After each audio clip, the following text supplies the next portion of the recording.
Pony Pace Pirates. I'm Kayla Hall. And I'm Nicholas Campbell. Today is Tuesday, December 15th, and there's only 4 more days until Christmas break. I can't wait! Students, please stand for the Pledge of Allegiance and the Pace Pledge. I pledge allegiance to the flag of the United States of America and to the republic for which it stands, one nation, under God, indivisible, with liberty and justice for all. We at Pace pledge to treat everyone with fairness, kindness, and respect. Students, here is today's weather, followed by today's segment. And the white doves and the quote of the day.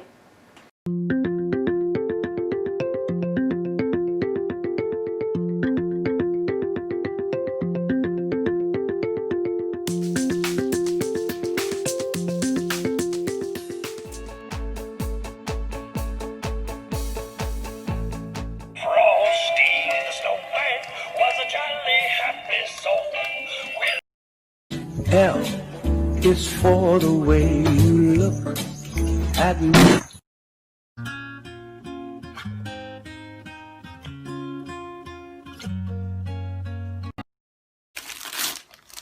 Avocado. Thanks.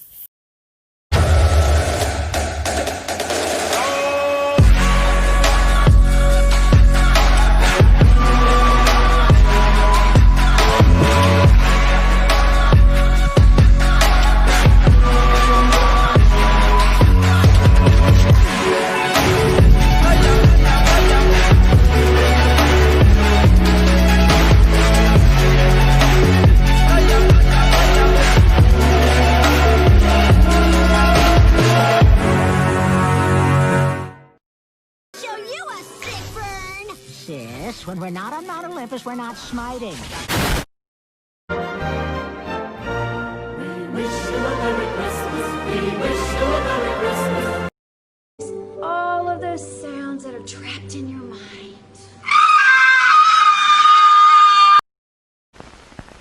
What you eating? A sandwich made with Clausen's bread. Want a bite? Sure.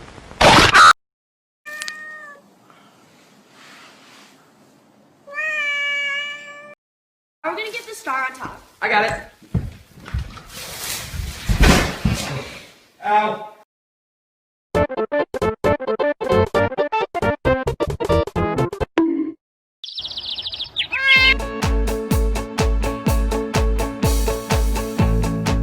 Florida Hotspots by Nate Seago.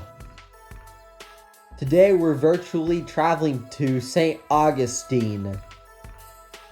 Even before Jamestown or the Plymouth Colony, the oldest permanent European settlement in what is now the United States was founded in September 1565 by a Spanish soldier named Pedro Menendez de Aviles in St. Augustine, Florida.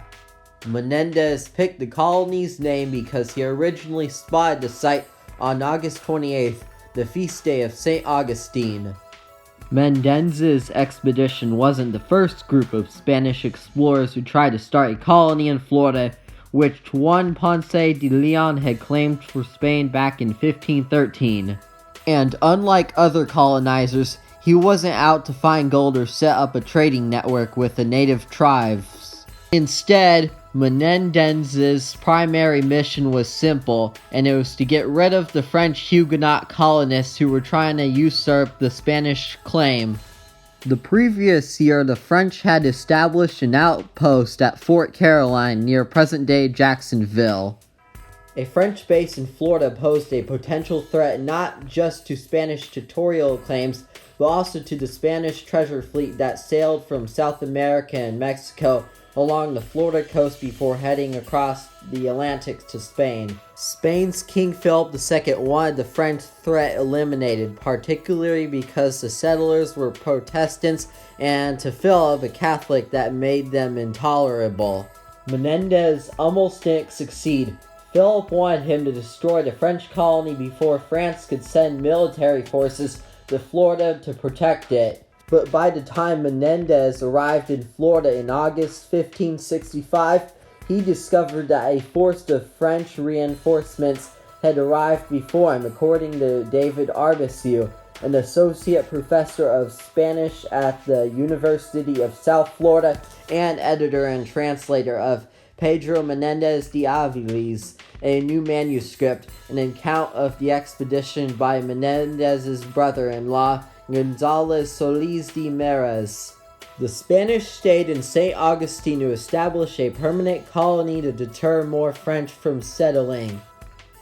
The Spanish soon realized that St. Augustine offered a valuable base for resources to help their trading ships when they were battered by tropical storms, as well as for warships needed to hunt pirates. As a result, the colony was heavily subsidized by the Spanish crown. Another source of support was the Catholic Church, which saw an opportunity to convert the national population and sent missionaries to accompany the Spanish soldiers. St. Augustine became a key center for Spanish power in Florida, which in turn made it a frequent target of attacks by the English and other enemies. In 1586, Sir Francis Drake raided and burned St. Augustine, but residents eventually came back and rebuilt it. In 1672, the Spanish erected Castillo de San Marcos, the oldest masonry fort in the continental United States that still stands watch over the city. Here's my source. Stay tuned, everyone. See ya! Fun Fishing Tips and Tricks by Nate Seago. Today I'm going to be discussing about the hard-fighting fish, bowfin. Now, the best time to fish for bowfin would be during the morning or midday when it's hot and sunny, because that makes it clear for you to see them in the water. You should fish for them in muddy, murky, and swampy waters.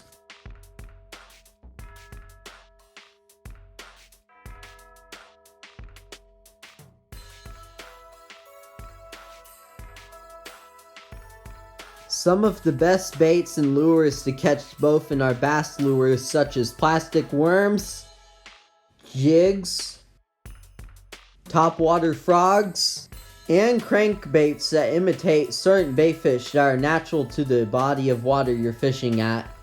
You could also use live or dead bait like baitfish such as the small live bluegill, or you could simply go with using live night crawlers depending on the body of water you're fishing. You should use sharp J-hooks when you use certain plastic lures because you'll be able to easily set the hook and use pointy circle hooks with live bait. This is because bowfin have extremely strong jaws, they're challenging to fight, and they can bite off your line, so therefore you need a strong hook that can stick on to the fish. But you'll also need strong fishing line like fluorocarbon or braided line because of their deadly teeth.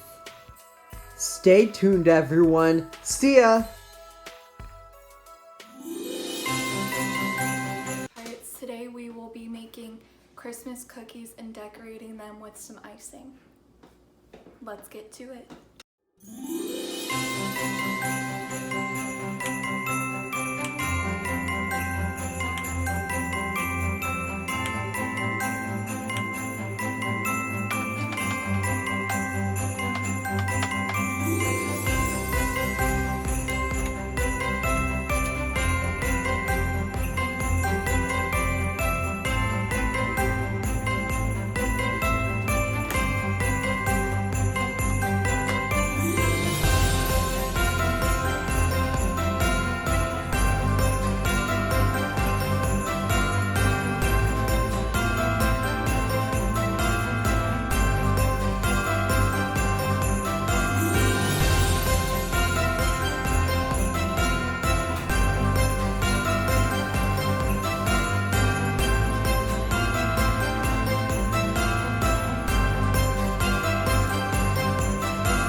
tell yourself, no matter how hard it is or how hard it gets, I'm going to make it. Les Brown. Thanks for joining us today on PNN. Have a terrific Tuesday. Bye.